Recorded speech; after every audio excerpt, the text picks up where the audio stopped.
আপনারা শুনছেন the dark horse's. আজকের গল্প সমীর সরকারের কলমে নিষিদ্ধ সুবাস। সঙ্গে থাকছি আমি অমিত।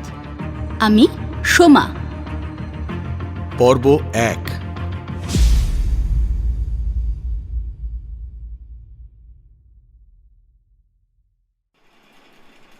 ড্রেসিং টেবিলের সামনে গিয়ে বসল পেয়ারি বিবি। লাল গোলাপি ঠোঁটে বুলিয়ে নিচ্ছিল আর একটু গাঢ় করে লিপস্টিকের ছোঁয়া। তারপর দুটো ঠোঁট মুখের সামান্য ভিতরের দিকে নিয়ে গিয়ে চেপে ধরল, যাতে ঠিকঠাক করে বসে। চোখের পাতায় মাস্কারা আর আইলাইনার ভালো করে বুলিয়ে নিল। তারপর সামনের ছোট্ট ন্যাকড়া নিয়ে চোখের পাশে লেগে যাওয়া মাস্কারার দলছুট একটু কালো অংশ ভালো করে দেখে দেখে মুছে নিল। মেকআপ ব্রাশ দিয়ে গাল দুটো ভালো করে বারংবার কালারিং করতে লাগলো। সিঁথির কাছের চুলগুলো ঠিক করে দুপাশে লাগিয়ে নিল ক্লিপ দিয়ে। আয়নার ওপরে রাখা কালো টিপটা হাতে নিয়ে ভ্রু জোড়ার মাঝে কপালে লাগিয়ে নিল। দু কানে লাগিয়ে নিল লাল পাথরের ঝুমকো দুল। চুলগুলো দুপাশে রেখে আয়নায় দেখল নিজেকে। এবারে স্পষ্ট দেখা গেল ওর মুখটা। বৎসর 25-এর গোল ফর্সা মুখটা এমনিতেই সুন্দর ওর, স্বচ্ছ গভীর পুষ্করিণীর মতো, আর ভ্রমর কালো চোখ, পুরো দুটো লাল ঠোঁট, ঠোঁটের নিচের অংশে একটা তিল, ছোট্ট কপাল, টিকালো নাক, মাথায় বেশ ঘন চুল, গলার কাছে আর কানের সামনের অংশে ফর্সা চামড়ার ওপর ছোট বড় চুলে ভর্তি। এবারে লাল শাড়িটা পেঁচিয়ে নিল নিজের শরীরে। ভালো করে পরতে লাগলো হাওয়ায় ওড়া হালকা শাড়িটা, সঙ্গে ম্যাচ করা হাফ হাতা ব্লাউজ, যার ভেতরের সব অন্তর্বাস আর গায়ের চামড়া দেখা যায় সহজেই। তারপর লাগিয়ে নিল চুলের মাঝে রজনীগন্ধার মালাটা। একটু পরেই হয়তো ওর রুমে কাস্টমার আসবে। আরও গিয়ে বসল পেয়ারি বড় আয়নার সামনে।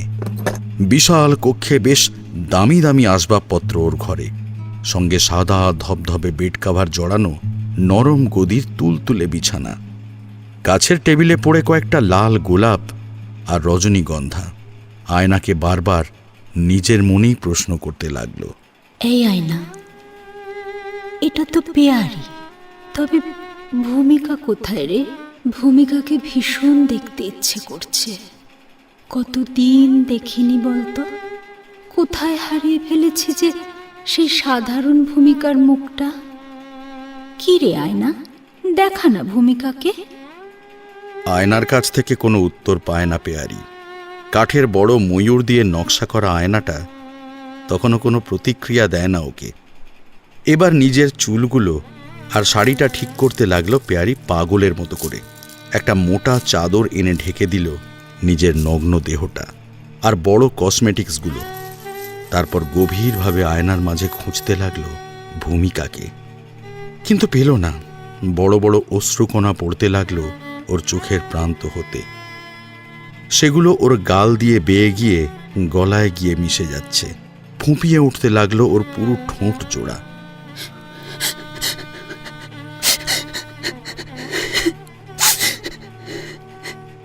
সজোরে নিজের গায়ের উপর থেকে চাদরটা খুলে ফেলে দিল মেঝেতে। তারপর আয়নার সামনে ঝুঁকে ফুঁপিয়ে উঠল।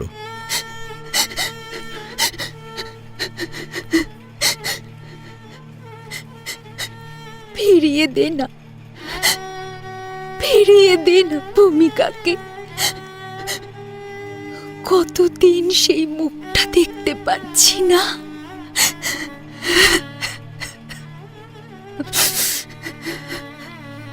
কিন্তু ফলাফল শূন্য। আয়নায় স্পষ্ট তখন ঝাঁকঝমক করে গয়না পরিহিত, মাথায় রজনীগন্ধার সাজে নিষিদ্ধ মেয়ে পেয়ারি। সেখানে সেই সরল বিনুনি করা চুলের ভূমিকাকে খুঁজে পাওয়া গেল না। আয়না বারবার ওকে পেয়ারি বিবিকেই দেখিয়ে দিচ্ছে। প্রতিবিম্বে যে সত্যিটাই দেখা যায়, সেটাই যেন মেনে নিতে পারছে না পেয়ারি। অনেক সময় এমনটা হয়, আমরা নিজেদেরকে ঠিক প্রমাণ করার জন্য সমস্ত যুক্তি তর্ক ভুলে যাই, শুধু নিজেদেরকে ঠিক প্রমাণ করার জন্য। জানলার কাছে গিয়ে দাঁড়ায় এবার পেয়ারি।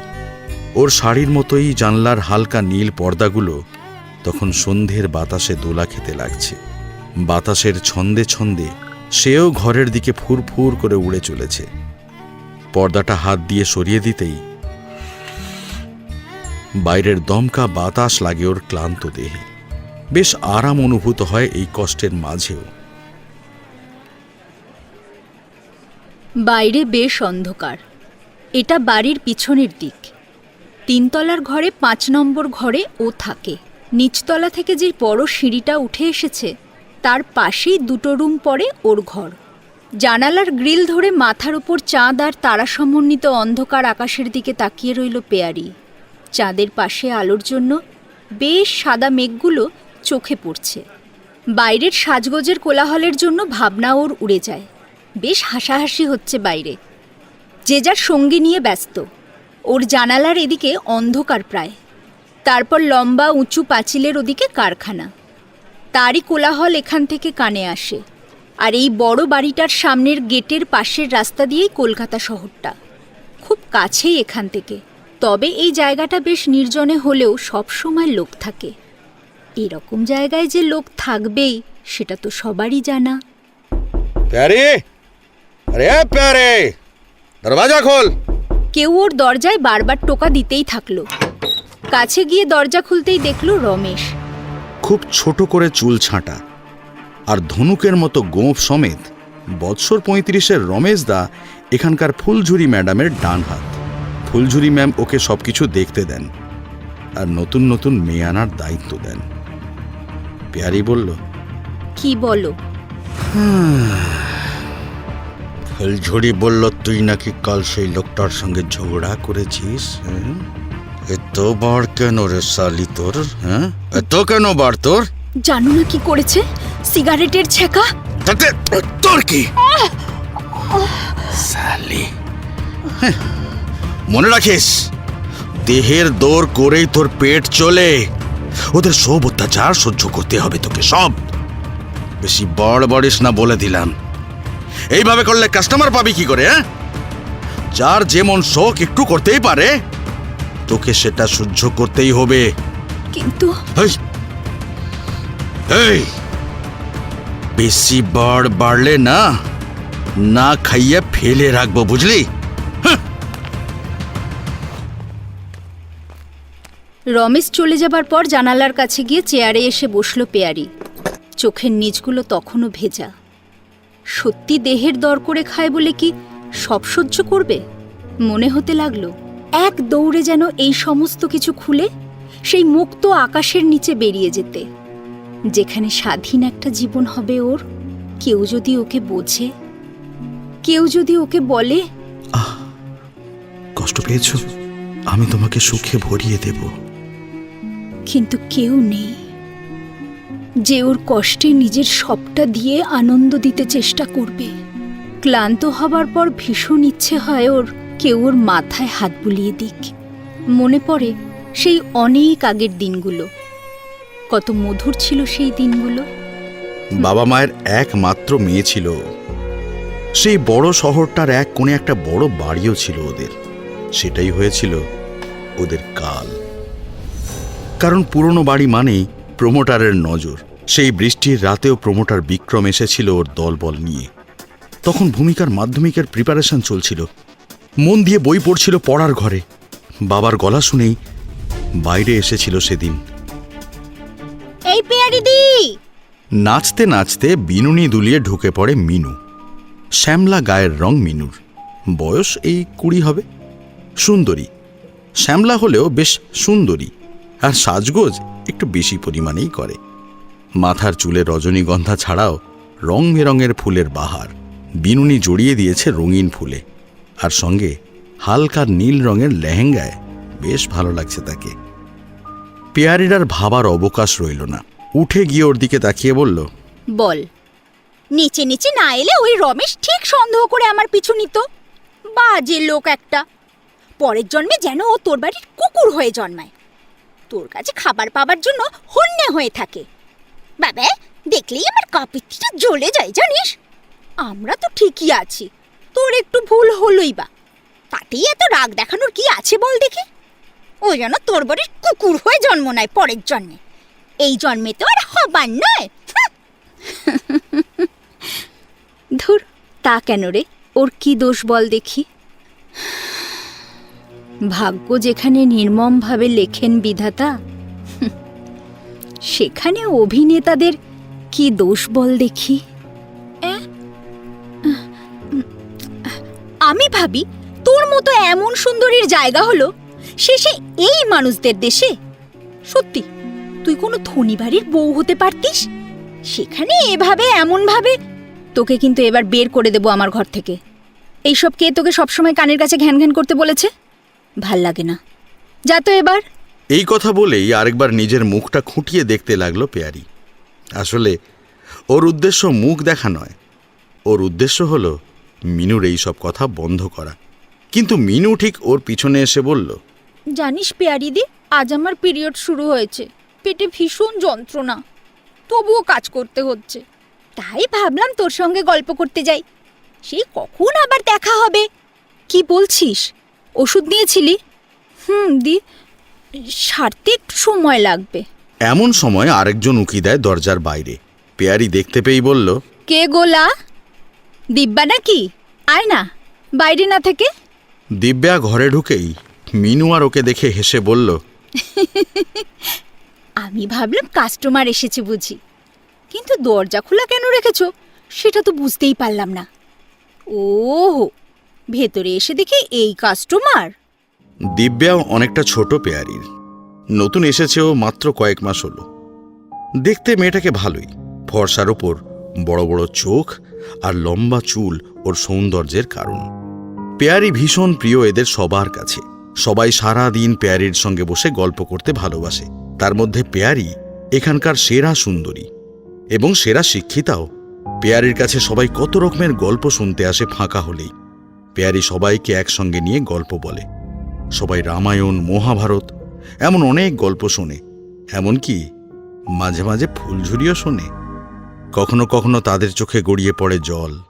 সীতাহরণ শুনতে শুনতে নিজেরা নিজেদের প্রশ্ন করে বেখেয়ালে, সীতা এমন কষ্টে থেকেও যদি রাবণের কাছে নিজেকে সঁপে না দেয়, তবে আমি কেন এত তাড়াতাড়ি হেরে গেলাম? আমিও কি পারতাম না লড়তে আরেকটু? সীতা দেবীও একলা নারী ছিল এই বনে, তবুও মনে কত সাহস নিয়ে রাবণের মতো অসুরকে নিজের কাছে আসতে দেননি। অথচ আমরা একটুতেই সোজা হয়ে এই দেহের ব্যবসায় নেমেছি। যদিও এখন পেয়ারির কাছে আস্তে আস্তে অনেকের ইচ্ছে হয় এই জীবনটা থেকে মুক্তি পেতে, ইচ্ছে হয় এই সব নোংরামি ফেলে নিজের নতুন একটা জীবন পেতে।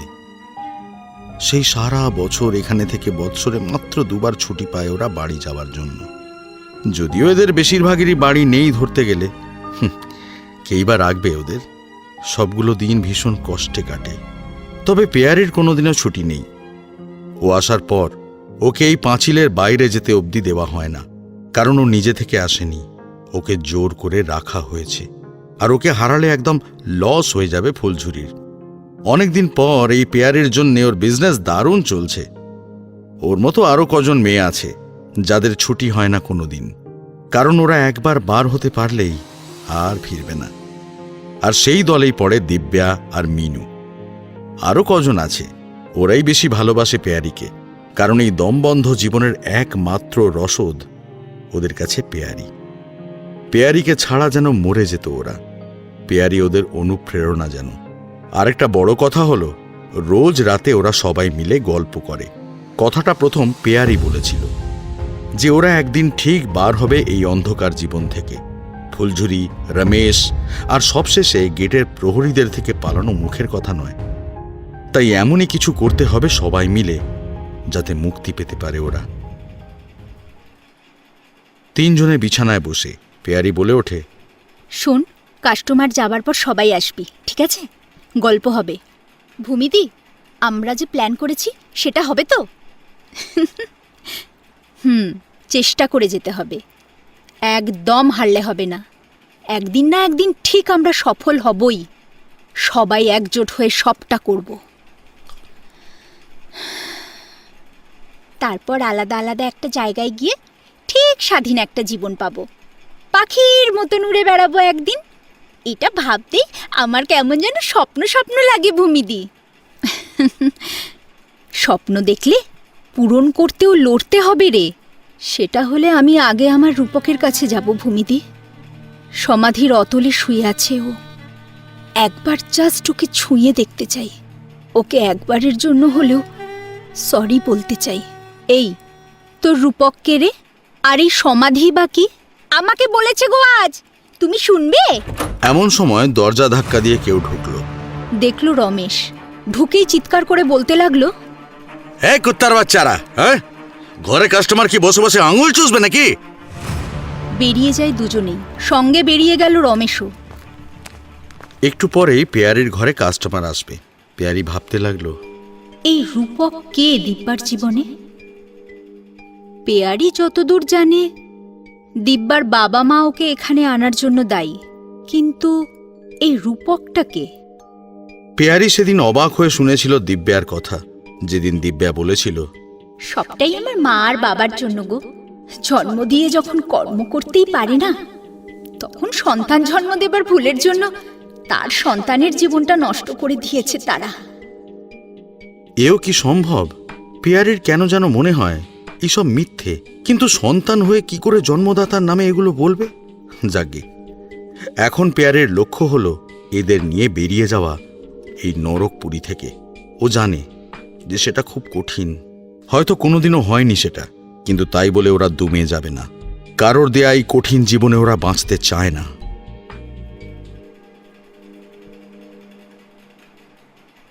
ওরা চলে যাবার পর ভীষণ একা লাগতো পেয়ারির। কোথাও যাবার উপায় নেই। এখনই কাস্টমার আসবে ওর ঘরে, কাজেই বেরোনোর আর উপায় মোটেই নেই। ভাবলো ছাদে গিয়ে দাঁড়াবে একটু। সন্ধ্যার তারা দেখার অনুভূতি ওর দারুণ লাগে। অনেক আগে বাড়িতেও দেখত, যখন ও বাবা মায়ের প্রিন্সেস ছিল। সে আজ অনেক আগের কথা। বাবা ওকে গল্প বলতো, ছাদে দাঁড়িয়ে আকাশের দিকে আঙুল দেখিয়ে দিয়ে বলতো, এই রে দেখ, এই দিকেই আমাদের রাজপুত্রের পক্ষীরাজ ঘোড়া আসবে। ঠিক তোকে খুঁজে নিয়ে তার রাজ্যের রানী বানাতে নিয়ে যাবে। শ্যাওলা জমা রেলিংয়ে ভর দিয়ে দাঁড়িয়ে বৎসর 12-13-র ভূমিকা বাবার চশমা পরা সরল মুখের দিকে তাকাতো। মনে হতো ওর বাবার বাড়ির মতো রাজকন্যা আর হয়তো দুনিয়ায় কোথাও হওয়া সম্ভব নয়। বাবার মতো কি কেউ এইভাবে তার মেয়েকে রাজকন্যা বানাতে পারবে? সেই সব কথাকে আদেশের মতো সঙ্গে সঙ্গে পালন করা, এভাবে কি কেউ পারবে? বাবা, আমি তোমার এই ছোট্ট রাজ্যের রাজকন্যা হতে চাই। আমি চাই না কোনো বিশাল রাজবাড়ির রানী হতে। বাবার রাজ্যে সব সময় মেয়েরা রাজকন্যা থেকেই যায় রে মা, কিন্তু তবুও কেউ না কেউ তো ঠিক তার রাজ্যের রানী করতে। সেই তো রানী বানানোর কথা বলে চাকরানী বানিয়ে দেয় অনেকে। শোন, তোকে না কেউ চাকরানি করতেই পারে না রে মা। তোকে দেখেই সে ভুলে যাবে। তোকে দেখলে যে কেউ তার দম্ভ ভুলে যাবে। রঙিন পাপড়িওয়ালা ফুলেরাও তোর রূপ দেখে একটু সময় হলেও স্তম্ভিত হয়ে তাকায় তোর দিকে, বুঝলি? নাচতে থাকা বাতাস তোকে ছুঁয়ে দিতে বারবার আসে। উড়তে থাকা প্রজাপতিও তোর দিকে তাকিয়ে নিজের ওই রঙিন পালকের কথা ভুলে যায়। ঠিক একদিন তোর মনের মতো রাজকুমার আসবে, যে তোকে বুঝবে, যে তোকে ভালোবাসবে, ভুলিয়ে দেবে তোর সব কষ্ট, মিথ্যে করে দেবে তোর সব মন্দ ধারণা।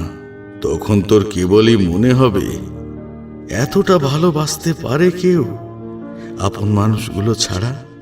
ঠিক তখন তুই তোর নিজের মধ্যে লুকিয়ে থাকা আরেকটা তুইকে খুঁজে পাবি। খুঁজে পাবি তোর মাঝেই থাকা আরেকটা তুইকে, যে খোঁজে একটা ভালোবাসার মানুষ, যে জানতে চায় কতটা ভালোবাসলে সে আপন হবে, কতটা ভালোবাসলে সে তোর হবে, কতটা খেয়াল রাখলে ও ভালো থাকবে, কতটা আদর দিলে সে শান্তি পাবে। আর ঠিক একদিন তোর মনের মতো করে পাবি তাকে। তখন ঠিক বুঝতে পারবি আমার কথাগুলো। এখন তুই অনেক ছোট রে মা। ঠিক তোর মাকে দেখবার আগে আমারও এমন মনে হতো যে নিজের পরিবার ছাড়া কেউ আপন হতে পারে না। কিন্তু তোর মা আমার জীবনে আসবার পরেই বুঝলাম ভালোবাসাটাই আসল। মনের ভালোবাসা থাকলে সবাই আপন হতে পারে। ভূমিকা আজও পেল না তাকে। বাবার কথাগুলো তাই সত্যি না মিথ্যে ঠিক পরখ করে দেখতে পেল না ও।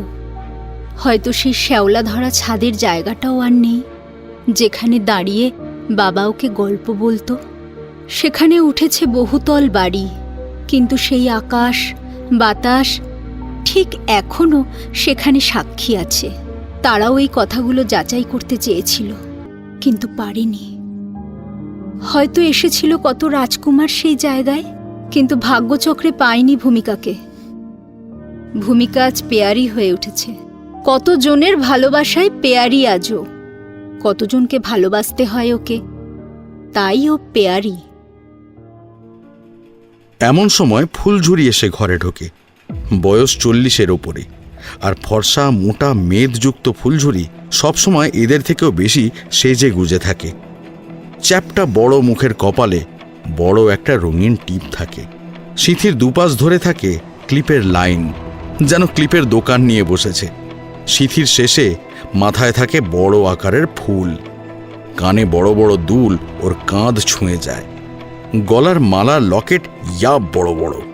পরনের শাড়িটা সবসময় চুমকি বসানো জড়ি দিয়ে রংচং করা।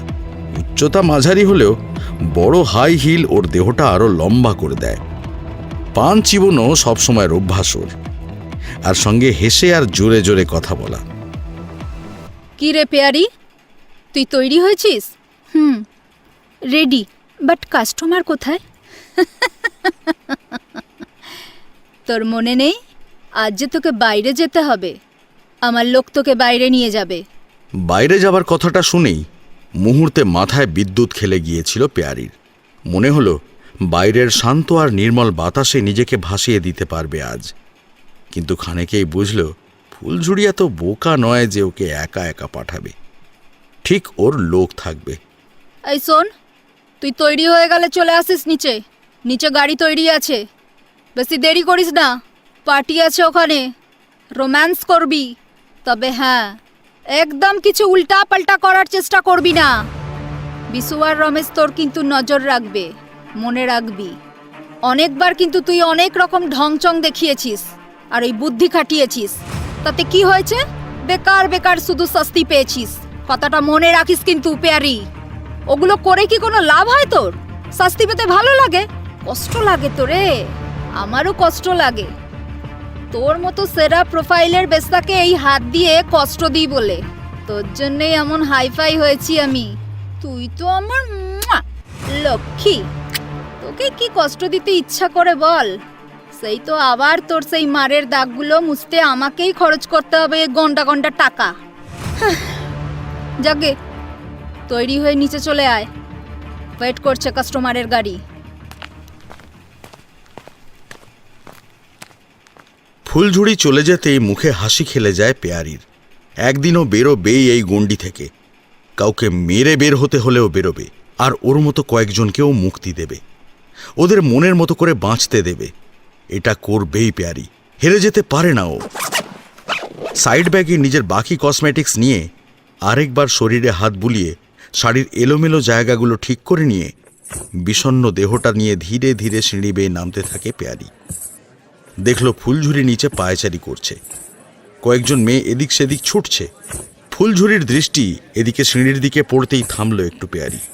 তারপর ওদের শেখানো ঢঙে হাঁটতে লাগলো শরীর দুলিয়ে। সেই কবৎসর আগে এই হাঁটাটা শিখবার জন্যেই ওর পিছনে পড়েছিল গরম উত্তপ্ত লোহার বাড়ি। অন্তর্বাস পরিয়ে ওকে মেয়েগুলোকে দিয়ে হাঁটা শেখাচ্ছিল তখন ফুলঝুরি। সারা শরীর খোলা ছিল ভূমিকার। ফর্সা ধবধবে শরীরটা দেখেই হেসেছিল ফুলঝুরি। দারুণ হবে এই মালটা। এমনভাবেই সবার সামনে হাঁটতে বলেছিল ভূমিকাকে। লজ্জা লাগছিল ভূমিকার, কিছুতেই পারছিল না। শেষে সোজা লোহা গরম করে ওর উন্মুক্ত উরুতে লাগিয়ে দিয়েছিল ছ্যাঁকা, যার দাগ এখনো আছে। সেই দগদগে ঘা ওর এখনো মনে আছে। কি জ্বলতো সেই ঘা, কিন্তু ঔষধ অবধি লাগাতে দেয়নি ফুলঝুরি। নিচে নেমেই দেখল ব্লেজার স্যুট কোট পরা মধ্যবয়স্ক একজন লোক। শ্যামলা গায়ে লোমের ভাব বহুত, মাথার চুল কপালের দুপাশ দিয়ে, মাঝখানে টাক। এই লোকটার আজ শয্যাসঙ্গী হতে হবে, বুঝতে পারল পেয়ারি। লোকটি ওর হাত ধরে গাড়িতে গিয়ে ওঠালো। ভীষণ ভীষণ কষ্ট লাগছিল পেয়ারির। যার তার সঙ্গে ওকে শয্যাসঙ্গী হতে হয়, যদি শুধু টাকা থাকে তার। এই কষ্টগুলো কাউকে বলতে পারে না পেয়ারি। একা একা গুমরে মরে, আর অপেক্ষারত থাকে ও পরের জন্মটার জন্য। পারলে এখনইও মরে যেত পরের জন্ম পাওয়ার জন্যে, কিন্তু এদের হুকুম বিনা ও মরেও যেতে পারবে না।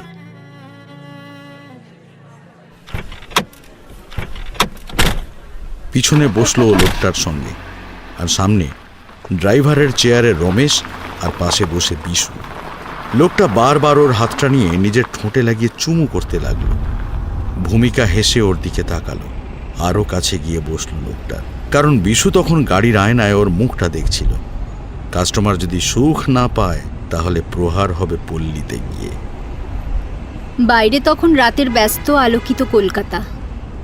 নাগাড়ে চলেছে লোকজন আর গাড়ি। রাতকেও সাজানো হয়েছে আলোর রোশনাইয়ে।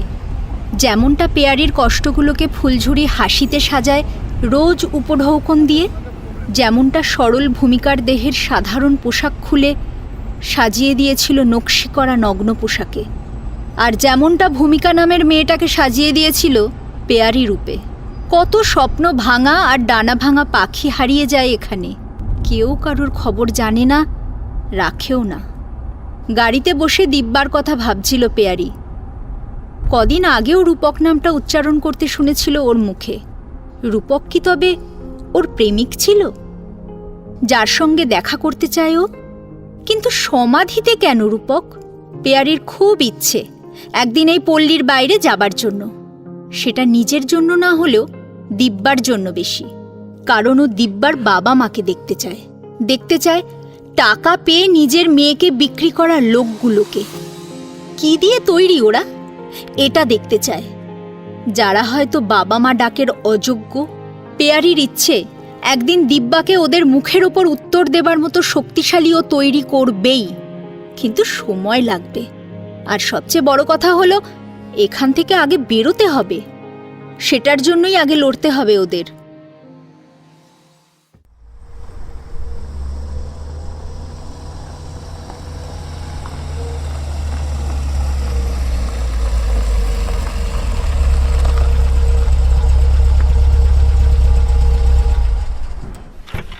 ফিরতে প্রায় রাত 10টা হলো পেয়ারির। ভীষণ টায়ার্ড লাগছিল ওর। পার্টিতে ওকে জোর করেই ড্রিঙ্কস করিয়েছিল লোকটি, আর তারপর বেডরুমে ধবধবে চাদরের উপর খেলেছিল পেয়ারিকে নিয়ে। গাড়ি থেকে নেমে ওদের পিছনে ফেলে শাড়িটা ঠিক করতে করতে ভেতরের দিকে এগোলো। এলোমেলো চুলগুলো ক্লিপ দিয়ে ওপরে বেঁধে চোখ দুটো মুছে নিল। তখনও অনেক ঘরের কাস্টমার যায়নি। দেখলো ফুলঝুরি নিজের ঘরে মোবাইল হাতে ব্যস্ত, আর বাকি মেয়েরাও নিজের নিজের কাজে ব্যস্ত। একটু পরেই এদের খাওয়ার ডাক আসবে। সোজা পেয়ারি দিব্যার ঘরের দিকে এগোলো। মেয়েটাও এখনো কষ্টে আছে হয়তো, আর ওর সঙ্গে নিজের মনের কষ্টগুলো বলবে, যাতে দুজনেই হালকা হতে পারে। সঙ্গে অবশ্যই মিনুও থাকবে। মিনুর পিরিয়ডসের ব্যথাটা না জানি কেমন হলো এখন। সত্যি মেয়েটাও ভীষণ কষ্ট পাচ্ছে। ওদের কষ্টগুলো অজানাই থাকে সবার কাছে, চাপা হয়ে থাকে হলুদ ডায়েরির ভেতর, যেখানে একদিন ভস্মীভূত হয় চিতার অনলে। দিব্যার ঘরে গিয়ে হাতে একটু চাপ দিল দরজায়। দরজা খুলে গেল। তার মানে কাস্টমার চলে গেছে, কিন্তু ঘরে কাউকে পেল না।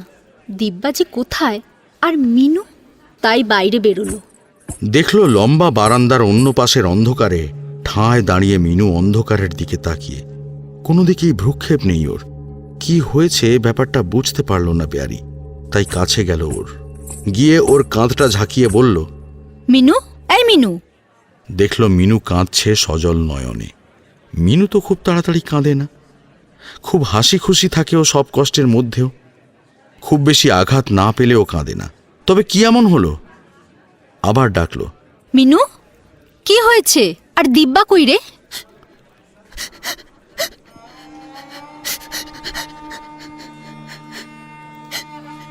হলো না দিব্যার রূপকের কাছে ক্ষমা চাওয়া, আর হলো না ওর বাবা মাকে জবাব দেওয়া। হেরে গেছি ভূমিদি, আমরা হেরে গেছি। আর আর তার আগেও হেরে গেল দিব্যা। আমরা আমরা পারিনি ভূমিদি, আমরা পারিনি,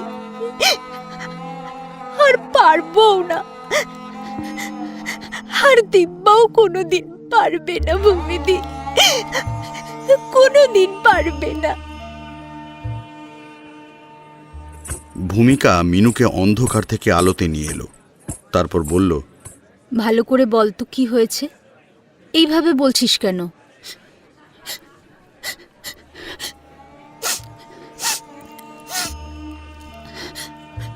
ওকে ফুলঝুরি অন্য পল্লীতে বিক্রি করে দিয়েছে। ওকে কোথায় পাঠিয়েছে সেটাও জানি না রে। বড় গাড়ি এসেছিল, আর কজনকে নিয়ে গেল 1 ঘন্টা আগেই। দিব্যার যে বড় স্বপ্ন ছিল ভূমিদি, ও কিছুতেই যেতে চাইছিল না তোকে ছেড়ে। বারবার বলছিল তোর কথা। ভীষণ ভীষণ কষ্ট পেয়েছে মেয়েটা। জানি না রে, আজীবন আর ওর দেখা পাবো কিনা। কি যে করবে ওই নতুন মেয়েটা। এমনিতেই ওর আর কেউ নেই যে ওকে বুঝবে। ভূমিকা ধপাস করে বসে পড়ল মেঝেতে। এ কি ভূমিদি, বসে পড়লে কেন মেঝেতেই?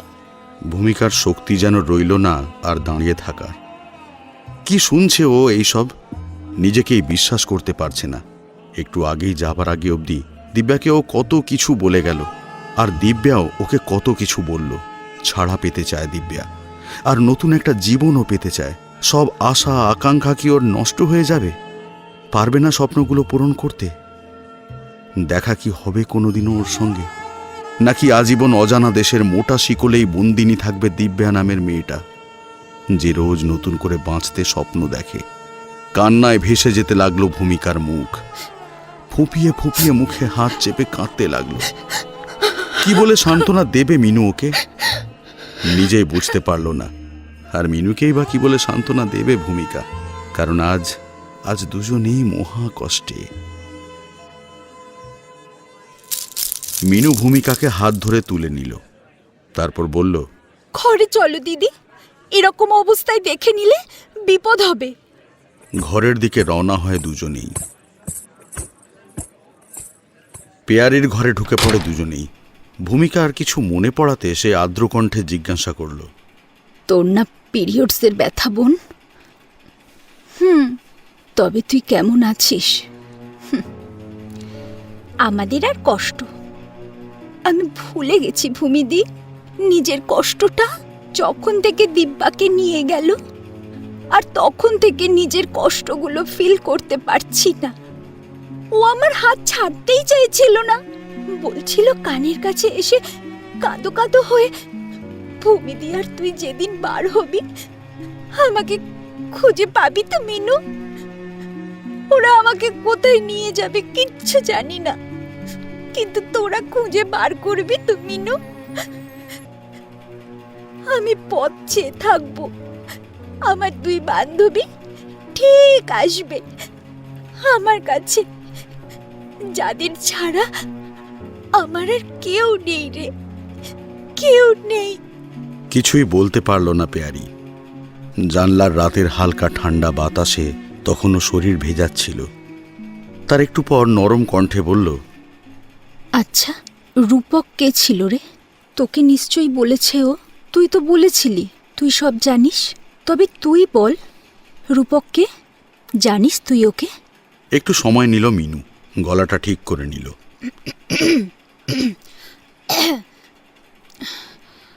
আর চোখের কোণে যেটুকু জল লেগেছিল সেইটুকু মুছে নিল। তারপর পেয়ারির দিকে চেয়ে বলল, রূপক ওর ছোটবেলা থেকেই ভালো বন্ধু ছিল। পাশাপাশি ছিল দুজনের বাড়ি। ঝগড়া খুনসুটি করতে করতে কখন যে দুজন দুজনকে ভালোবেসে ফেলেছে ওরা নিজেরাই জানতো না। ওরা বুঝেছিল অনেকটা বড় হয়ে, তখন ক্লাস 9 কি 10 হবে। দিব্যার প্রপোজাল আসতো অনেক, আরও বুঝতে পারতো না যে কেন ওর কাউকে ভালো লাগে না। আর রূপক ভাবতো কেন ওর দিব্যার দিকে কেউ তাকালে কষ্ট হয় অনেক বেশি। মনে হয় সেই ছেলেটিকে সরিয়ে দিতে আজীবনের মতো, যাতে আর সে না আসে দিব্যার জীবনে কোনো দিন। এভাবেই একদিন বৃষ্টি ভেজা হয়ে বাড়ি ফিরছিল দুজনে। ছাতা নেয়নি রূপক, কাজেই একটা ছাতার ভেতরেই দুজনে কাক ভেজা হয়ে ফিরছিল। গায়ে গা লাগিয়ে বৃষ্টির জলের মাঝে ফিরছিল দুজনে। তখনই নাকি নির্জন দেখে ভালোবাসার কথাটা বলে ফেলেছিল রূপক, আর তখনই ঠোঁট লাগিয়ে দিয়েছিল দিব্যার ঠোঁটের উপর। বৃষ্টির জলে ভিজিয়ে দিচ্ছিল তখন দুজনের গা আর ঠোঁট। চপচপ করে ভিজে গেছে দুজনের পোশাক আর দেহ। অরণ্য ঘেরা পথে ফিরছিল দুজনে। গাছের পাতায় জল লেগে পড়ছিল শব্দ করে। দিব্যাও নিজেকে আর আটকাতে পারিনি, জড়িয়ে ধরেছিল রূপককে। আর ওর ঠোঁটের ভেতরেই নিজের ঠোঁট রেখে বলে উঠেছিল, আজীবন তোর থাকবো রূপক, আজীবন তোরই থাকবো। কথা দে, কোনোদিনও তুই ছেড়ে যাবি না। আমি 100% বলছি, তোকে ছাড়া কাউকে ভালোবাসবো না। আমার তো তোর জন্য কাউকে দেখে ইন্টু ফিন্টু প্রেম করার ইচ্ছেও জাগে না, কেবলই তোর কথাই মনে পড়ে। তাই যেন হয় রূপক, তোকে ছাড়া আমি বাঁচতে পারবো না। এভাবেই চলছিল ওদের। তবে দিব্যাকে বেশি দূর আর পড়াতে পারছিল না ওর বাবা, কারণ দিব্যারা 4 বোন আর 2 ভাই। দিব্যা সবার বড়, আর ওর পর এতগুলো ভাই বোন আছে, তার মধ্যে প্রচুর গরিব ছিল ওরা। দিব্যা চাইতো একদিন চাকরি করে ওর বাবাকে হেল্প করতে। শুধু ও মন দিয়ে পড়তে চাইতো তাই, আর রূপক ওকে সব সময় হেল্প করত। বাড়িতেও ওদের জেনে গিয়েছিল এই সম্পর্কটা। আর দিব্যার বাবা হয়তো ভাবছিল অন্য কথা। উনি মেয়েকে দিয়ে লাভের আশা দেখেন, অনেক অনেক টাকা পাবে মেয়েকে দিয়ে, এটাই ছিল ওনার বাসনা। তাই তো একদিন সকালেই হুট করে দেখতে এলো ওই রোহিত ওরফে আমাদের রমেশদা, আর এই কথা ফাইনাল করলো যে পরদিনই ওদের বিয়ে। দিব্যা জানে রূপক ওকে ঠিক নিয়ে যাবে, তাই ও রমেশের উঠে যাবার অপেক্ষায় রইল, যাতে ও গেলে দিব্যা রূপকের কাছে যেতে পারে। তারপর ওরা পালিয়ে যাবে অনেক অনেক দূরে। কিন্তু পারল না যেতে। রমেশ গেলেও ওর কজন চেলা রেখে গেল, যারা পাহারা দেবে দিব্যাকে, আর রূপক এলে ওকে আটকাতেও পারবে। কিন্তু দুর্ভাগ্যক্রমে সেদিনই নাকি রূপক চলে গিয়েছিল পাশের শহরে, আর ওর ফিরতে ফিরতে দেরি হবে, কারণ ওর আত্মীয় মারা গিয়েছিল। তাই ফোন আসবার সঙ্গে সঙ্গে ওকে যেতে হয়েছিল, না বলেই দিব্যাকে। আর দিব্যাকে বলে যাবার সময়ও ছিল না ওর। কাঁদতে কাঁদতে অজ্ঞান হয়ে গিয়েছিল দিব্যা। আর রূপককে ফোন করবার জন্য ওর হাতে কোনো ফোন থাকলো না, কারণ ওকে বন্দি করে রাখা হয়েছে। কালকেই তো বিয়ে, তারপর ওকে যেতে হবে রমেশের হাত ধরে অন্য একটা অচেনা শহরে। আর এও বুঝতে পারলো না বাবা কেনই বা হুট করে বিয়েটা ঠিক করলো, আর রমেশ বা কেন বিয়ের সব খরচ অবধি দেবে। কিন্তু কিছুই বুঝতে পারলো না দিব্যা। পরদিন সেভাবেই কজন লোকজন নিয়ে ওর বাবা বিয়ে সম্পন্ন যখন করলো, তখনও রূপক জানেই না, ওকে জানানোর প্রয়োজনও মনে করেনি কেউ। আর ও জানলেও তো এতগুলো গার্ডের হাত থেকে নিয়ে যেতে পারতো না দিব্যাকে। দিব্যা কতবার বাবাকে বোঝাতে চেষ্টা করলো, কিন্তু কোনো লাভ হলো না, বিফল হলো। পরদিন দিব্যাকে জোর করেই পাঠিয়ে দেওয়া হলো ওই রমেশের সঙ্গে। দিব্যা অবাক হয়েছিল, কারণ রমেশ ওকে নিয়ে একটা হোটেলে তুলেছিল, আর কেউ ছিল না ওখানে। রমেশ ওর কোনো উত্তর দেয়নি। রাতে ইচ্ছে মতো দিব্যাকে ব্যবহার করেছে। দিব্যা মরে যেতে চাইছিল, কিন্তু পারেনি। আর এটাও বুঝতে পারেনি যে কোথায় নিয়ে যাবে ওকে এবার রমেশ। পরদিন রমেশ ওকে এখানে যখন তুলল, তখন করুণ কণ্ঠে বলেছিল, দিব্যা, এখানে কেন? তুমি তোমার বাড়ি নিয়ে যাবে না?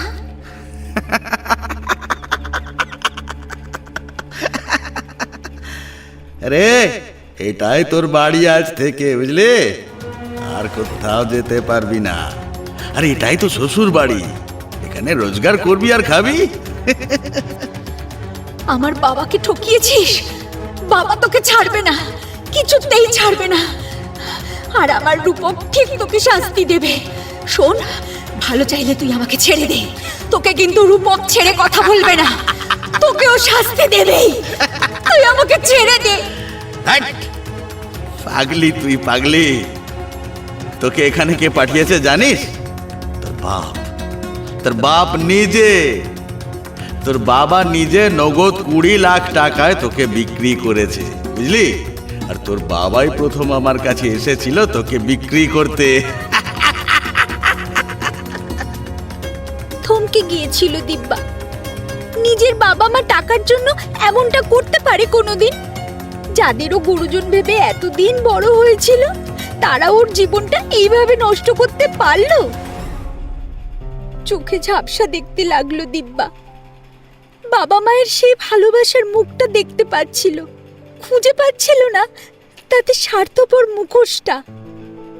এমনটাই হয়, আমাদের আপনজনের মধ্যে থাকা মিথ্যে মুখোশটা হয়তো আমরা খেয়াল করতে পারি না কোনোদিন। সেটা দিব্যাও খুঁজে পাইনি। তারপর অনেক দিন পর ছুটি পেয়েছিল দিব্যা। ছুটে বেরিয়ে গিয়েছিল নিজের গায়ের দিকে। ও জানে ওর রূপক ঠিক ওকে নিজের করে নেবে। যাই হোক না কেন, রূপক ঠিক ওকে আগের মতো আবার ভালোবাসবে। রূপক ওর এইসব জানবার পরেও ওকে ভালোবাসবে। দেহটা লোককে দিয়েছে, মনটা তো নয়। ঠিক অন্য একটা শহরে গিয়ে বাঁচবে ওরা। কিন্তু জানো ভূমিদি, তারপর কি হয়েছিল? গ্রামে ঢোকার আগেই থমকে গিয়েছিল দিব্যা। গ্রামে ঢোকার আগে একজন ওকে দেখে বলে উঠেছিল, এই পেশাটা কেন এলো আমাদের গ্রামে? হ্যাঁ, এই ঠকানোর জন্যই তো রূপকের মতো ছেলেটা সুইসাইড করলো। ছি ছি ছি ছি ছি। অবাক হয়ে জিজ্ঞাসা করেছিল দিব্যা, রূপক সুইসাইড করেছে? এটা হতে পারে না। কাকু, তুমি জানো ও কোথায়? তুই ওকে ঠকিয়েছিস আজীবন মিথ্যে ভালোবাসার নামে। এটা জানবার পরেই ও ফিরেই সুইসাইড করেছিল এই নদীর তীরেই। আর তুই কেন ফিরে এলি? হ্যাঁ, কেন ফিরে এলি এই গ্রামে? টাকার স্বাদ মেটেনি তোর? দিব্যা ছুটে গিয়েছিল নদীর তীরে। মেঠো পথের বাঁকে জঙ্গলের পাশে একটা সমাধি, আর তাতে রূপকের নাম লেখা। ধরতে গিয়েও ধরতে পারেনি দিব্যা। মাটিতে লুটিয়ে কেঁদে ফেলেছিল ফুপিয়ে ফুপিয়ে।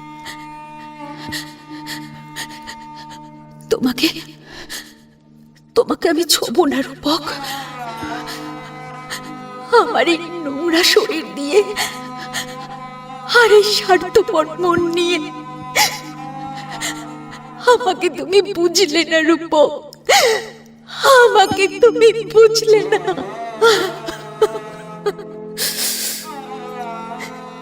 তুমি আমাকে স্বার্থপর ভেবে নিলে,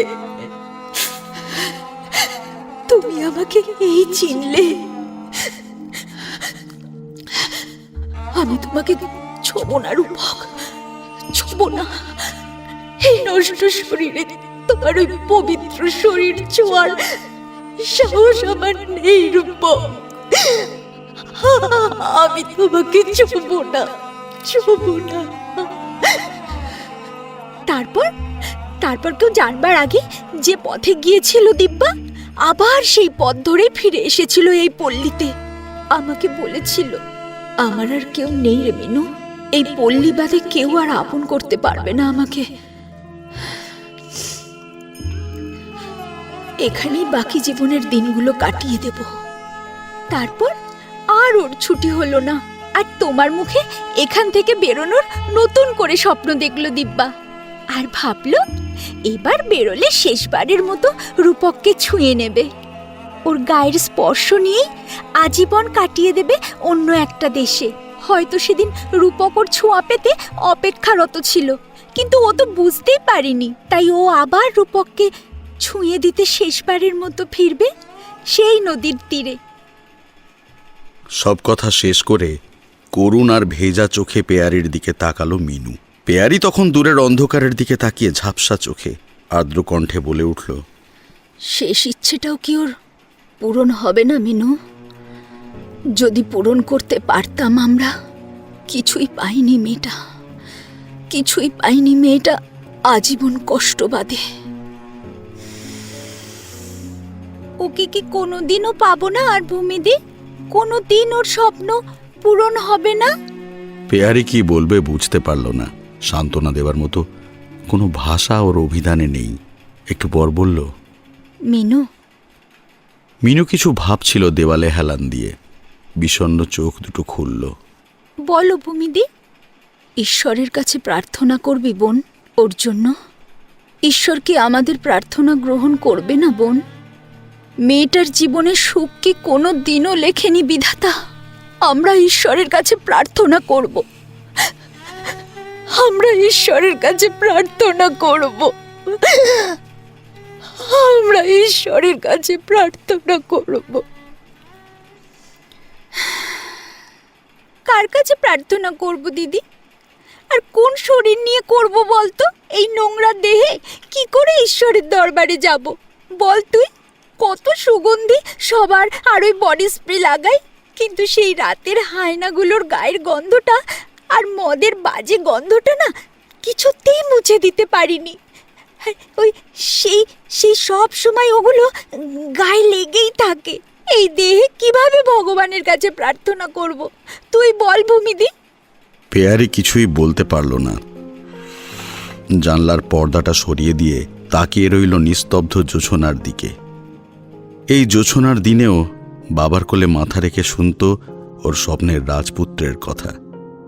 গল্প শুনতে শুনতে কল্পনা করতে পারত যাকে, সেই ঘোড়ায় করে বসে নীলকান্ত মণি সমন্বিত পালক লাগানো মুকুট, গায়ে উজ্জ্বল মণিমুক্তোর মালা, পরনে সেরা দামি পোশাক।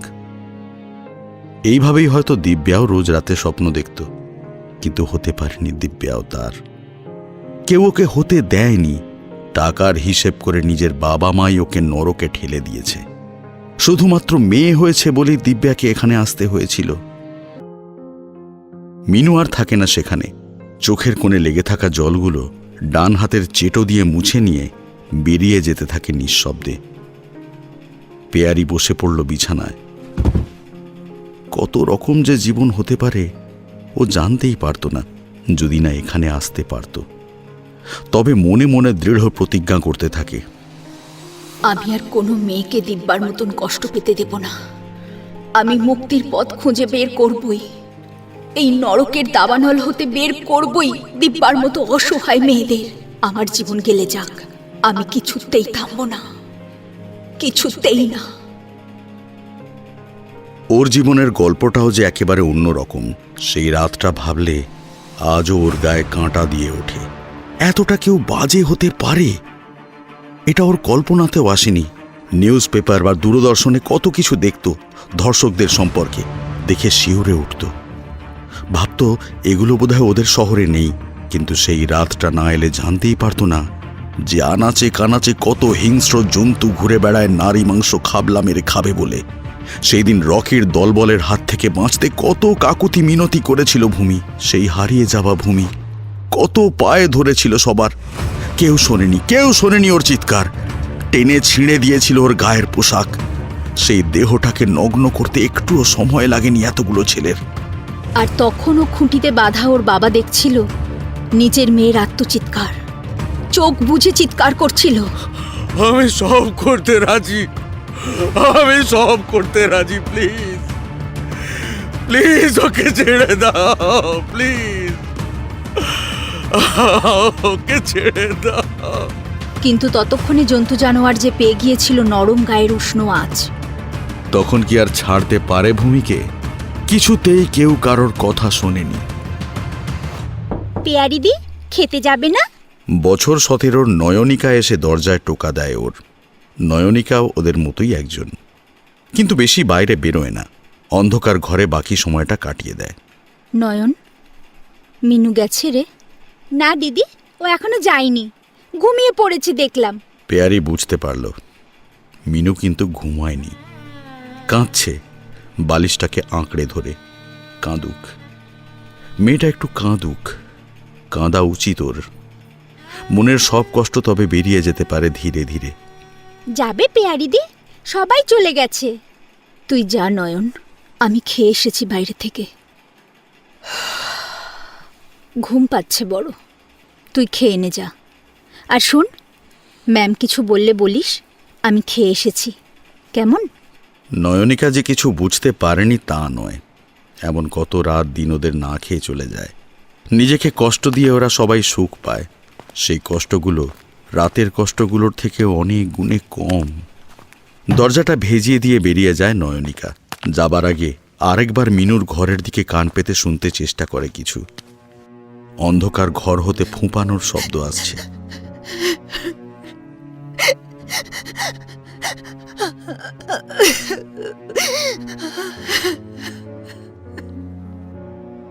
দিব্যা চলে যাবার পর নয়নিকারও ভালো লাগছে না। দিব্যা যাবার সময় করুণ নয়নে চেয়েছিল ওর দিকে, চেয়েছিল পেয়ারিদির ঘরের দিকে। দীর্ঘশ্বাস ফেলে বলেছিল, ভালো থেকো পেয়ারিদি, বড্ড বেশি মায়ায় বেঁধে দিয়েছ এই নষ্টা মেয়েগুলোকে। আজ এই নিষিদ্ধ পল্লীর অন্ধকার ছেড়ে যেতেও কষ্ট লাগছে, যেন একই দেহের কয়েকটা অঙ্গ প্রত্যঙ্গ আমরা, কেউ কাউকে ছাড়া চলতে পারবো না।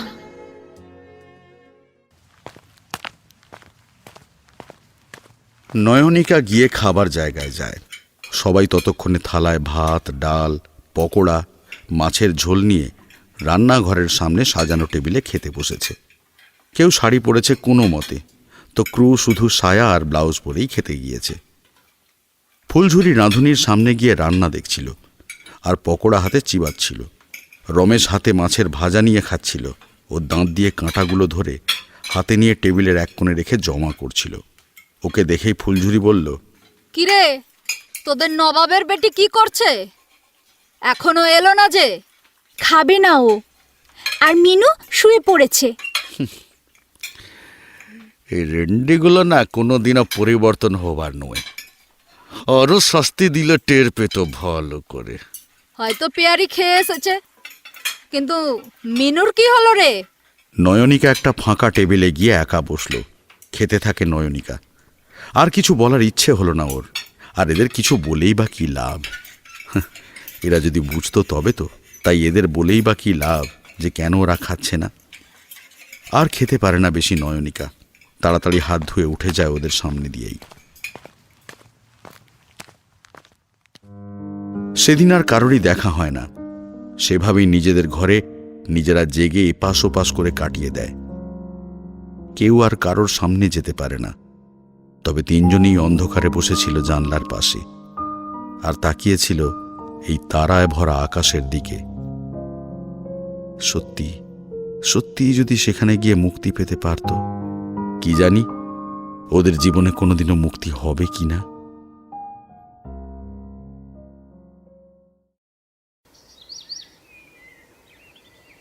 পরদিন সকালে তাড়াতাড়ি ঘুমটা ভেঙে যায় পেয়ারির।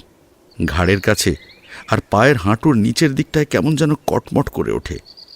ঘুমটা ভাঙতেই দেখল ও তখনও জানলার পাশে চেয়ারে হেলান দিয়ে, আর সেখানেই হাত আর ঘাড়ে লাগছিল। তখনও সকাল হয়নি ভালো মতো। জানলার পর্দা দিয়ে সকালের মিষ্টি একটা বাতাস এসে ওর গায়ে লাগে। ভোরের জমাট বাঁধা তুষারের রঙের আলোগুলো জানলার পর্দা দিয়ে ঘরে ঢোকে। উঠে বসে পেয়ারি। তার মানে এখানেই পুরো রাতটা ও সাবাড় করে দিয়েছে। তাড়াতাড়ি উঠে যায়। মাথার চুলে ঝুলে থাকা রজনীগন্ধাগুলো টেনে খুলে মাটিতে ফেলে দিয়ে খোলা চুলগুলো হাতের মাঝে গুছিয়ে নিয়ে পিছনে খোপা করে নেয়। আলনায় সাজানো শাড়ি আর লেহেঙ্গার মাঝে একটা হাত দিয়ে আরেকটা হাত দিয়ে তার মাঝে রাখা সবুজ রঙের লেদারের চাদরটা গায়ে জড়িয়ে নিল। কেমন শীত শীত লাগছে যেন। তারপর দরজা খুলে বাইরে বেরিয়ে এলো। সম্পূর্ণ পল্লী তখন নিস্তব্ধ। একটু পরেই সবাই উঠবে। এখন কেমন শান্ত, কোনো ভদ্র বাড়ি বলে মনে হচ্ছে। একটু পরেই সবাই উঠলে কেমন নিজের রূপে ফিরে আসবে বাড়িটা, অথচ এখন কেমন ভদ্র হয়ে আছে, যেন বাইরের লোকের কাছে কোনো অশান্ত ছেলে মাথা নিচু করে নিজের ভদ্রতা জাহির করতে ব্যস্ত। আস্তে আস্তে বারান্দা দিয়ে মিনুর ঘরের দিকে এগিয়ে যায় পেয়ারি। মুখ দিয়ে বেরিয়ে যায় খুব চিকন একটা সুর গানের কলি। অনেকদিন আগে বাবা বলতো, অন্ধকার বারান্দায় বসে সেটাই বলতে লাগলো পেয়ারি। ও জীবন রে জীবন, ছাড়িয়া না যাইস মোরে, তুই জীবন ছাড়িয়া গেইলে আদর কইরবে কায়। জীবন রে, ও জীবন রে, ছাড়িয়া না যাইস মোরে। বলতে বলতে গিয়ে দাঁড়ায় মিনুর ঘরের সামনে। দরজায় টোকা দিতে যায়, কিন্তু আর টোকা দিতে হলো না, নিমেষেই খুলে গেল ঘরের দরজাটা।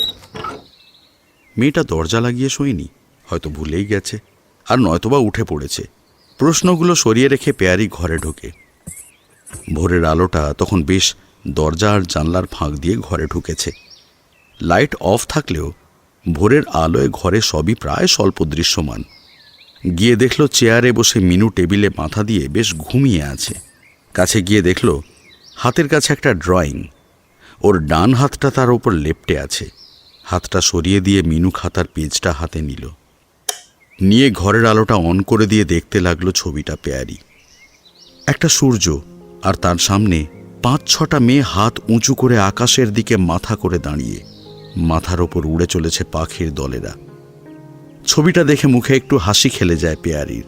সত্যি, ওর মনে হয় মাঝে মধ্যে ভগবান যদি ওকে বলে সবাইকে ছেড়ে দেবে, কিন্তু তোমায় নিজেকে বলিদান দিতে হবে, মরে যেতে হবে তোমাকে, তবুও রাজি হতো ভূমিকা। ও নিজের জীবন দিয়ে হয়েও এদের জীবন বাঁচাতে চায়। সত্যি যদি পারত এই ওকে দিদি ডাকা মেয়েগুলোর মনের ইচ্ছাটা পূরণ করতে, কিন্তু ও অসমর্থ। সত্যি ওর খুব ইচ্ছে জাগে, কিন্তু নিরুপায়। তবে ওর ইচ্ছে আছে, এই বোনগুলোর স্বপ্নগুলো ঠিক পূরণ করবে ও। মিনু, ও মিনু। অনেকবার ডাকার পর মিনুর ঘুম ভাঙল। ভাঙতেই দেখল ও টেবিলেই মাথা দিয়ে শুয়ে। বুঝতে পারল সারাটা রাত এখানেই ঘুমিয়ে কাটিয়েছে। মাথাটা তাই কেমন যন্ত্রণা করে উঠল। মাথাটা ঘোরাতেই দেখল ভূমিদি দাঁড়িয়ে। তখনও সকাল হয়নি। ভূমিদি, তুই এত সকালে? দেখল ভূমিদির হাতে ওর ড্রয়িংটা। ভূমি ওর কাছে এসে বলল, চল ছাদে যাব, যাবি? গায়ে একটা হালকা চাদর জড়িয়ে নিল মিনুও। দুজনেই গিয়ে ছাদে দাঁড়ায় একটু পরেই। নিচের রাস্তায় তখনও জ্বলে চলেছে ল্যাম্প পোস্টের আলো, আর তার আলো ঘিরে ছোট পোকারা তখনও চক্রাকারে ঘুরছে। গাড়ি খুব কম চলেছে এই সময়। মাঝে মাঝে বড় লরিগুলো যেতে দেখা যায় নিঃশব্দে। তোর পেটে ব্যথা কমেছে? একটু দিদি, সবটা নয়। কাল বিছানায় শুশনি দেখলাম, কেন টেবিলে ঘুমিয়ে পড়লি? পেয়ারি প্রশ্নটা তো করল, অথচ কাল নিজেও চেয়ারেই শুয়েছিল সেও। কিছুই বলতে পারল না মিনু। রেলিং ধরে চেয়ে রইল দূরের আকাশের দিকে। দেখলি তো ভূমিদি, ছবিটা আঁকছিলাম। তুই কেন মরতে এসেছিলি এই নরকে? কেন নিজের দেহের সঙ্গে লেপ্টে নিলি অপবিত্রের ছোঁয়া? কেন বেশ্যা নামটা নিজের নামের সঙ্গে জুড়ে নিলি? পেয়ারির দিকে চেয়ে রইল মিনু। তারপর অনেকক্ষণ পর বলে উঠল, আমি এনজিও সংস্থার একজন মেম্বার ছিলাম। কি বললি? হ্যাঁ রে ভূমিদি, আর আমরা কিছু নিষিদ্ধ পল্লীর এই কষ্ট সহ্য করা মেয়েদের রক্ষা করতে কাজ করছিলাম। তখন মুম্বাইয়ে আমি, ওখানে পল্লীর হেড লায়লা আমাকে ধরে ফেলে, আর আমাকে সবার থেকে লুকিয়ে রাখলো। কেউ জানতে পারল না আমি বন্দিনী হলাম। ততক্ষণে আমাকে ট্রেনিং দিচ্ছিল লোকের মন ভরানোর। বাইরে কিছুতেই যেতে পারলাম না। আমার আর খোঁজ না পেয়ে বাকিরা ভাবলো আমি মনে হয় মরেই গেছি। আর তারপরেই আমি হয়ে উঠলাম লোকের রাতের কামিনী। নিজের দেহে লাগালাম বাজে পুরুষের নোংরা দাগগুলো, নামের সঙ্গে লাগিয়ে নিলাম বেশ্যা মিনু। কিন্তু দিদি, আমার কি দোষ?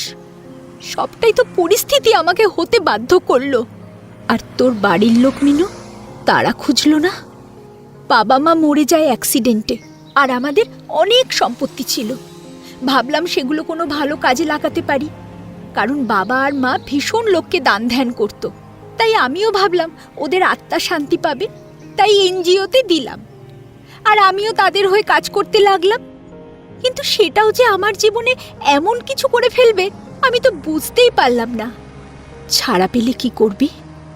এই নিষিদ্ধ পল্লীর আটকে থাকা মেয়েদের হয়ে আবার কাজ করব, কারণ এখন বেশি ভালো করে বুঝতে পারছি তাদের কতটা দরকার মুক্তির। যদি কোনোদিন মুক্তি পাই সেটাই আবার করব।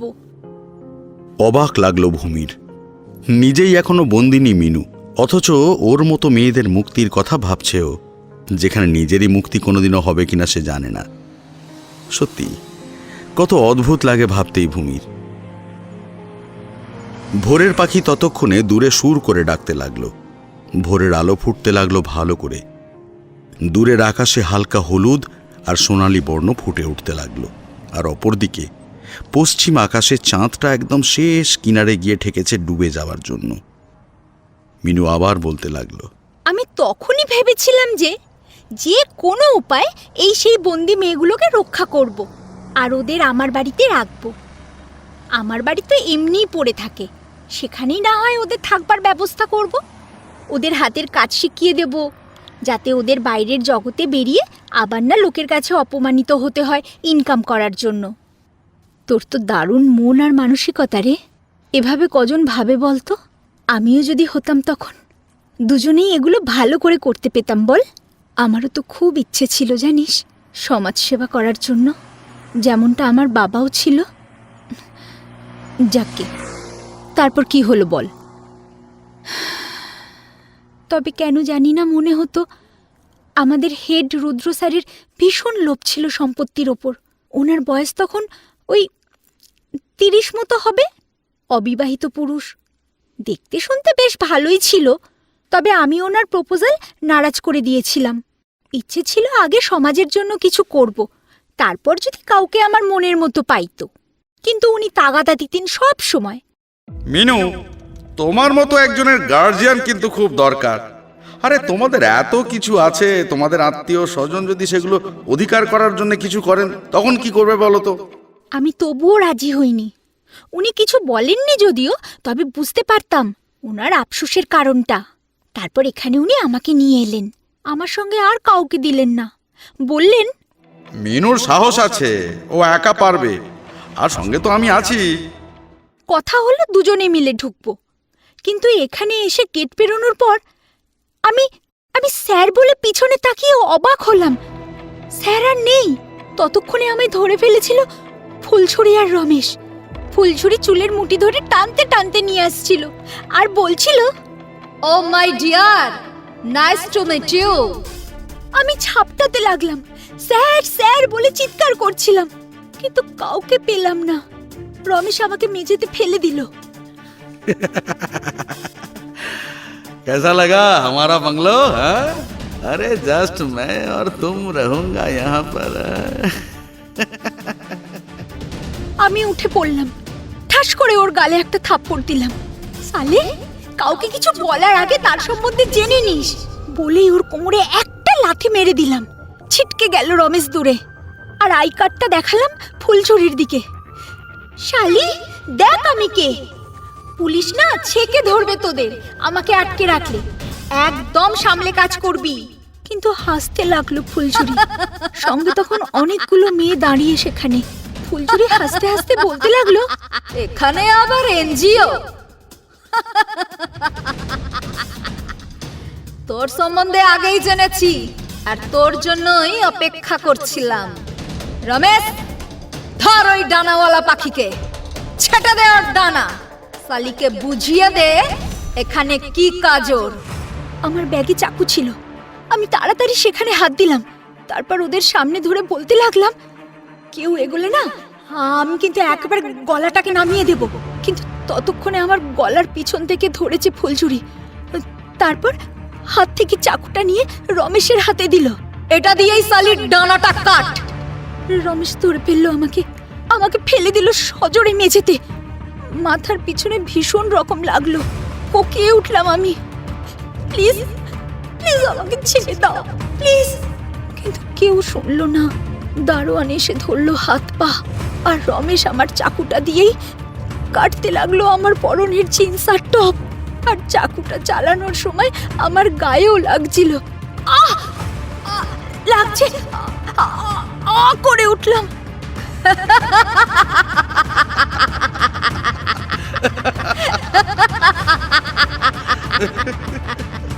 আমাকে নগ্ন করে দিলেন। শুধুই অন্তর্বাস পড়া অবস্থায় পড়ে রইলাম মেঝেতে, চোখ বুজে রইলাম। রমেশ আমাকে সেখানেই রেপ করলো।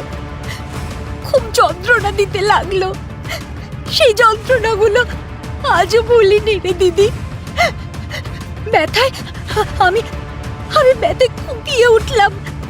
আর আর হাত পা ঠিক সেভাবেই ধরে রইল দারোয়ান। এতগুলো মেয়ে হাঁ হয়ে দেখতে রইল নিচতলা থেকে উপরতলা অবধি।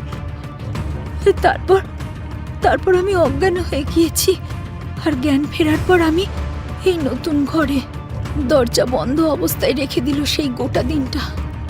খেতে দিয়েছিল একবার কে যেন, টেবিলেই পড়ে রইল খাবার। অন্ধকারে ঘরে আমি ফুপিয়ে ফুপিয়ে কাঁদতে লাগলাম। মরে যেতে চাইলাম, কিন্তু কিছুই পেলাম না মরে যাবার মতো। আর তারপর অনেক রাতে তুই এলি আমার ঘরে চুপি চুপি পেয়ারি দি। আমি ভয়ে অন্ধকারে মিশে যেতে লাগলাম। কে ও? কে তুমি? লাইটটা তুই অন করলি, আমাকে বালিশ আঁকড়ে দেখলি। তারপর আমার দিকে এগিয়ে গিয়ে তুই বললি, ভয় পাস না বোন, দুঃখিনী হয়ে দুঃখিনীর মুখের আদল চিনতে ভুল করিস কি করে? আমি ঠায় চেয়ে রইলাম তোর দিকে, কিছুই বলতে পারলাম না। মাথাটা ভন ভন করছিল, গায়ে তখনও লেগে রক্ত। সেই রক্তে লেগে আছে রমেশের অত্যাচারের দাগ আর ওই নোংরা শরীরের ছোঁয়া। তুই হাতে করে ঔষধ নিয়ে এলি, আমায় নিয়ে জোর করে ওয়াশরুমে নিয়ে গেলি তোর। বাইরে তখন এক আকাশ, তারা নিয়ে চাঁদ পাহারা দিচ্ছিল পৃথিবীকে।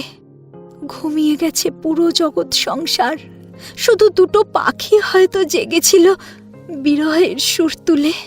ঘুমিয়ে পুরো নিষিদ্ধ পল্লী। আমি কিছুই বলতে পারলাম না। এমন ভাবে মা বাদে কেউ আমার উপর কোনো দিন অধিকার ফলায়নি। কেন যেন তোকে বিশ্বাস হতে লাগলো রে ভূমিদি। তুই বললি না দুঃখিনী দুঃখিনীর আদল চেনে, হয়তো সেটাই ছিল। চিনতে পেরেছি দুঃখিনী হয়ে দুঃখিনীর মুখের আদল। তুই আস্তে আস্তে আমার গা ধুয়ে দিতে লাগলি। শাওয়ারের নিচে আমি স্তব্ধ হয়ে দাঁড়িয়ে তখনও, যখন ক্ষত জায়গায় লাগছিল চিৎকার করে উঠতে লাগলাম। তুই তার উপর আরো ধীরে ধীরে স্নেহা বসে সুন্দর করে ধুয়ে দিতে লাগলি। তারপর ঘরে এনে মুছিয়ে দিলি। সত্যি মনে হতে লাগলো আমার মা মরে গিয়ে এখানে অভিশপ্ত পুরীতে বন্দিনী। মনে আছে ভূমিদি? তোকে জড়িয়ে কাঁদতে লাগলাম। তারপর আমায় বসিয়ে দিলি চেয়ারে। আমার সামনের হাঁটু মুড়ে বসে সমস্ত ক্ষততে তুই ঔষধ লাগালি, যাতে কষ্ট না হয়। তাই ধীরে ধীরে বলছিলি, ধরছে নাকি ঔষধ? বিশ্বাস কর ভূমিদি, মা আর বাবা ছাড়া কেউ এভাবেও যে বলতে পারে আমার তা জানা ছিল না। আমার পরিবার তো ছোট ছিল, তাই জানতাম না ভাই বোনের মধ্যেও যে এমন সুন্দর একটা সম্পর্ক থাকে। আমি বিভোর হয়ে তাকিয়ে রইলাম। তোর ঘরের দেওয়ালের ঘড়িটা তখন অ্যালার্ম দিয়ে জানিয়ে দিল 12টা বেজে গেছে। দুঃখিত বোন, তোকে বাঁচাতে পারিনি।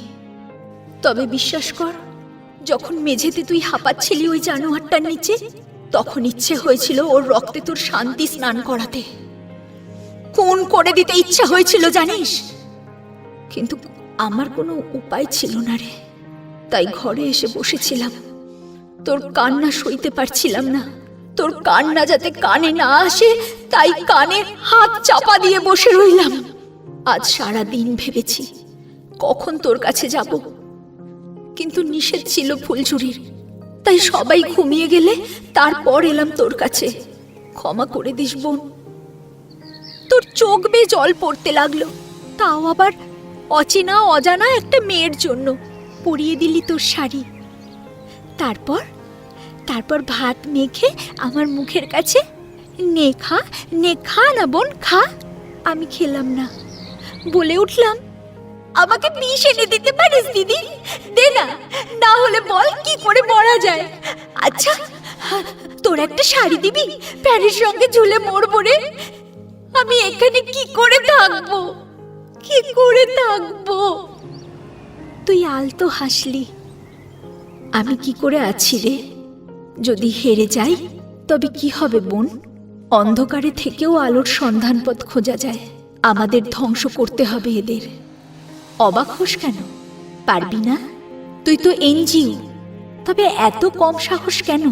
সাহস করে লড়তে হবে। মহাভারত জানিস?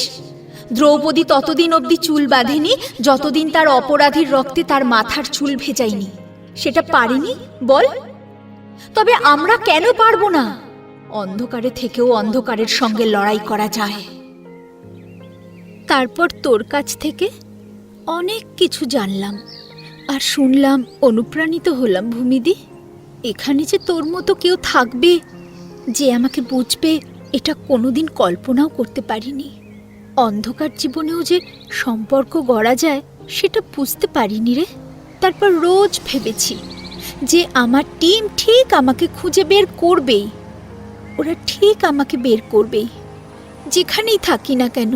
আর ওরা এলে আমি তোর মতো হতভাগিনীকেও নিয়ে যাব নিজের সঙ্গে। এই কল্পনা করেই রোজ শান্তি পেতাম। যদিও তোকে বলিনি সারপ্রাইজ দেব বলেই, কিন্তু আর হলো না।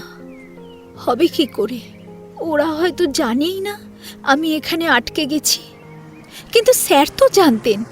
উনি কি করে ভুলে গেলেন বুঝতেই পারলাম না। আর না তো হলো আমার অপেক্ষার অবসান, না তো কেউ এলো পুলিশ বাহিনী নিয়ে আমাকে উদ্ধার করতে। আর ততদিনে আমাকে ট্রেনিং দেওয়া হচ্ছে। হাঁটুনি কাজ সব শিখিয়ে দিচ্ছে। না করলে বা না পারলে পিঠে গায়ে চাবুকের বাড়ি। রমেশ তো গালে সজোরে মারতো যখন তখন। অনেক প্রতীক্ষা করার পরেও আর কেউ এলো না। এনজিও সংস্থা আমাকে খুঁজতেও আর এলো না। জানি না কেন একজন এভাবে হারালো আর কেউ খুঁজলো না। আচ্ছা এটা কি করে সম্ভব বলতো? তবুও অনেক দিন প্রতীক্ষা করলাম এসবের মাঝে, কিন্তু কেউই এলো না। ভীষণ কপাল মন্দ আমার। সবাই এত শীঘ্রই ভুলে যাবে ভাবতেই পারিনি। তারপর সেই প্রথম সন্ধ্যার কাস্টমার। এনজিওর পোশাক খুলে সেই প্রথম শাড়ি পরতে হবে আমাকে। সেই ফুরফুরে হাওয়ায় উড়তে থাকা লাল শাড়িটা। আমি ড্রেসিংয়ের সামনে পড়ে পড়ে কাঁদলাম। ফুলঝুরি কত ভয় দেখালো, তবু রাজি হলাম না তৈরি হতে। সেই ফুলঝুরি ঘর থেকে বেরিয়ে যেতে লাগলো রাগে। রমেশ ওর পিছন পিছন যেতে যেতে বলছিল, আরে কেন রাগ করছো? আরে ওকে তৈরি করতে আমি পেয়ারিকে পাঠাচ্ছি, ও ঠিক পারবে, তুমি মিলিয়ে নিও। ফুলঝুরি কটমট করে বলছিল, তুই একে কি শেখালি তবে? আমি কিছুই জানি না। তুই একে যদি আজ কাস্টমারের কাছে না দিতে পারিস ঠিক করে, ওকে তবে আমি খুন করে ফেলবো। আর তোকে কি করব তুই শালা নিজেও জানিস না।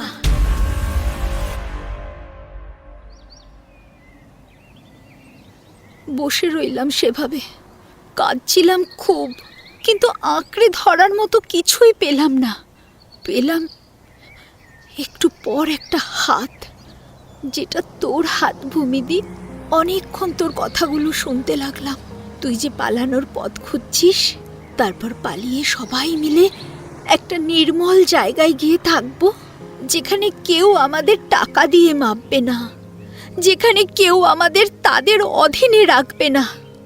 কিন্তু এই পরিস্থিতিগুলোকে মানতেই হবে, না হলে যে আরো বিপদ হতে পারে, না হলে যে আরো আরো অনেক কিছু খারাপ করে দিতে পারে এরা। তাই আর কোনো পথ পেলাম না। হয়ে উঠলাম নতুন এক রাত পাখি, যে রাতে জেগে ওঠে অপ্সরার মতো, লোকের শয্যা সঙ্গী হতে, লোকের বুকে ঝড় তুলে আনন্দ দিতে। আমি সত্যি তোকে পেয়ে কি যে পেলাম জানি না ভূমিদি। তুই ছাড়া সত্যি মরে যেতাম হয়তো।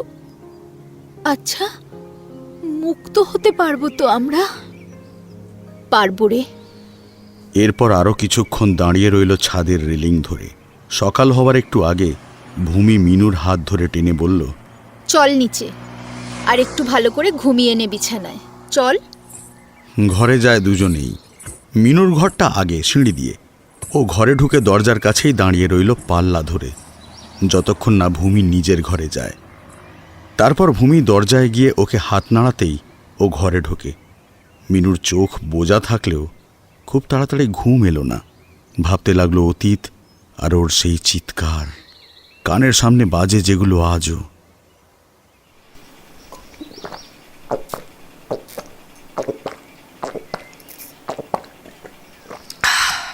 ভূমি ঘরে ঢুকে একটু জল খেয়ে নিল, চাদরটা গা থেকে খুলে আলমারিতে রাখল। তারপর গরম ব্ল্যাঙ্কেটের ভেতর গেল। যদিও এই বিছানায় ওর আগে রাতে ঘুমোতে ভীষণ ঘেন্না লাগত, কারণ এই বিছানায় রোজ ওর সঙ্গে আরেকজন থাকে, যাকে ও না চেনে না জানে, যে ওকে নষ্ট করে দিয়ে গেছে। কিন্তু এখন অভ্যাস হয়ে গেছে। তাড়াতাড়ি গিয়ে ঢুকলো ব্ল্যাঙ্কেটের ভেতর। ততক্ষণে ভোরের আলো পরিষ্কার হয়ে ঢুকছে ওর ঘরে। অনেকের ঘর থেকে সকালের আলসেমির আওয়াজ আসছে। ঘুম আসে না তাড়াতাড়ি ভূমির। ভাবতে লাগলো সেই মেয়েটির কথা, যে এনজিও হয়ে রক্ষা করতে এসে নিজেই এতজনের সামনে ধর্ষিত হয়েছিল। সত্যি জীবনটা কত রঙের, কখন যে কি হয়ে যায় বলাই মুশকিল। তবে ভীষণ সন্দেহ হয় ভূমির ওই হেডের ওপর, যে ওর সম্পত্তির লোভ করত। আবার এখানে আসার পর ওকেই দেখতে পায়নি মিনু। ভীষণ অদ্ভুত, তাই না? কালকে বলতে হবে মিনুকে। আজ তো আর আলোচনাই হলো না সেটা নিয়ে। হয়তো মিনুও সেটাই সন্দেহ করে। ভূমি ভাবতে লাগলো।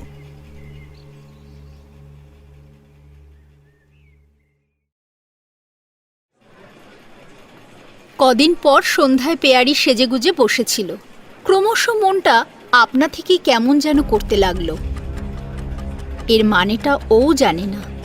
অনেক আগে ওর মনটা এমন হতো, আর সেদিনই কিছু খারাপ না খারাপ হতোই হতো। মানে আপন লোকগুলোর কিছু হলে ওর ঠিক এমনটাই হতো। কিন্তু এখন কেন হচ্ছে? যদিও এখানে ওর কেউ নেই, মিনু আর কজন মেয়ে ছাড়া, তবে তাদেরই কি কিছু হবে নাকি? মিনুর জন্য সবচেয়ে বেশি কেমন লাগছিল ওর, কারণ এই দুনিয়ায় এখন মিনুই ওর আপনজন। আরেকজন ছিল দিব্যা। সে এখন কোথায় নিজেই জানে না পেয়ারি। ওর কথা মনে পড়লেও কষ্ট উগরে ওঠে ভূমির। কি জানি রূপকের শুকনো সমাধির মাটি কান্নায় ভিজিয়ে দিতে পারবে কিনা দিব্যা, আর ওর সঙ্গে কোনোদিনও দেখা হবে কিনা। ওদের যাতে কিছু না হয় সেটার জন্যেই হাত জোড় করে ভগবানের উদ্দেশ্যে প্রার্থনা করে নিল ভূমিকা। আবার ভাবল, যদি ওদের সত্যি কিছু হয়। এইসব ভাবতে ভাবতে নিজের মাথায় আলতো করে থাবড়ে দিয়ে বলে উঠল মনে মনে, এসব কি ভাবছিস তুই পেয়ারি? তারপর অনেক চেষ্টা করতে লাগলো এমন ভাবনাগুলোকে মন থেকে দূর করার, কিন্তু কিছুতেই করতে পারছিল না। জানলাটা খুলে দিয়ে সেই অন্ধকারের দিকে তাকিয়ে রইল বহুক্ষণ। মনটা তবুও আনচান করতেই লাগলো, কিছুতেই শান্ত হলো না। শেষে এসে বসলো বিছানায়। মাথার রজনীগন্ধা ফুলের গন্ধটা তখন বাজে লাগছিল নিজের কাছে। গায়ে লাগানো দামি পারফিউমের গন্ধটা তখন ওর পেট উগরে বমি বের করতে চাইছিল। এইসব ওর বড্ড নোংরা মনে হয়, তাই সহ্য করতে পারে না। খট করে একসময় দরজাটা খুলে যায়। ভেতরে ঢুকলো এক মধ্য বয়সের পুরুষ লোক। মুখে কিছু পাওয়ার আনন্দ, ফর্সা গায়ের রং, লোমের ভাব প্রচুর গায়ে, বড় করে রাখা গোঁফ, দাড়ি, মাথার চুল সামান্য টাক পড়া। পেয়ারি ওনাকেই খুশি করতে নিজের বানানো গানটা গেয়ে উঠল এক সময়, নিজের লম্বা বিনুনিটা নাচাতে নাচাতে।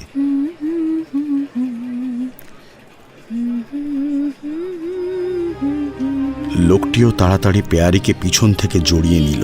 তারপর ওর ঘাড়ে মুখ গুঁজে চুমু দিতে লাগলো। পেয়ারি নিথর হয়ে রইল। গানের সুর কাঁপতে লাগলো, কিন্তু তবুও গাইতে লাগলো, কারণ ও জানে রমেশ ঠিক দরজার বাইরে দাঁড়িয়ে আছে ওর পাহারায়। তাই পেয়ারির চোখের জল চোখের বাইরে বন্যা হবার হুকুম পায় না, সেগুলো চোখের মাঝেই মিশে যায়, কারণ বাইরে বেরোনো যে নিষেধ।